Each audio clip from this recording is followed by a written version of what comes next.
Ben is going to speak to us about another dimension of talent. Talking about the power of you building optimal performance. Ben, over to you. Thanks very much. You have to have the ability to have courageous conversations with people. Never allowing a conversation to be delayed. So picking up difficult conversations. Actually, the reality is to have a good relationship with the people above you, you have to up-manage. And communication is so important.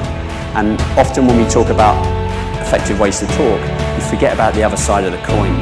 Listening properly, letting people fully exhume themselves when they're talking. And once you become and try and get them to be the best version of themselves, they surprise themselves, because if I'm telling them this guy's amazing at what he does and can communicate this well, then it gives them confidence that they're really competent.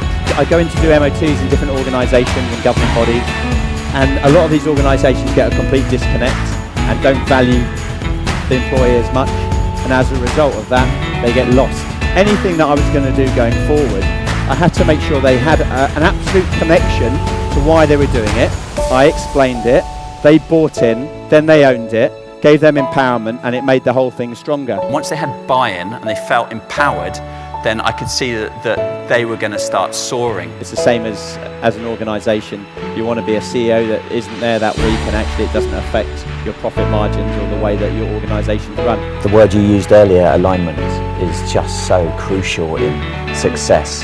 And true alignment in a positive way, where everybody is absolutely together towards the same journey and the same goal. You've got a group of people that you have worked so well with, that they are aligned, they're together, they're strong, and they make you redundant because you've empowered them.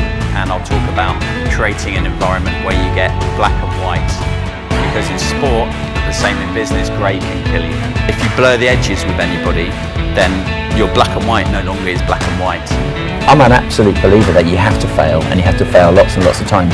Ultimately, you've got to create that psychologically safe environment. All those key psychological needs that you will need in your environment as much as I need in mine were in place. Whenever you get your end of quarter figures and your profits at the end of the year, you have to be able to, hand on heart, say, well, I really had something to do with that. If I'm not in this organisation, that figure is not going to be as high. They have to have that connection between consistent behaviours and living your values on a day-to-day basis. Then they have a performance that you can be proud of every single day. Simplicity, being kind to people, being authentic. Sometimes simple is good. What gets measured gets managed, and it's about measuring the things that are key.